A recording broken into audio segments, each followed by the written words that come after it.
Marami ang nalilito. Ano ba talaga ang pagkakaiba ng reservation, equity, and monthly amortization? Ang reservation fee, ito yung binabayaran mo sa developer para masecure mo yung property or unit na gusto mo, para hindi na ito ma-offer sa iba habang kinokompleta mo pa ang requirements mo. Ito ay deductible sa total contract price, however, hindi ito refundable. Yung equity naman, also known as down payment, ito yung 10 to 20% ng total contract price na binabayaran mo sa developer bago ang loan takeout sa preferred financing mo. Depende sa developer kung gaano katagal mo siya pabayaran. And the longer the terms, mas bumababa ang amount ng monthly payment mo.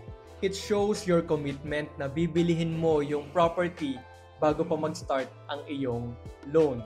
Ang monthly amortization naman ay yung monthly repayment na babayaran mo sa bangko or sa Pag-ibig kapag na-take out na yung loan. Balik kabayaran ito sa loan mo plus interest with the duration ranging from 5 to 30 years, depending sa age ni borrower. Kaya nga, habang mas bata ka pa, magandang magamit mo na ang Pag-ibig housing loan mo.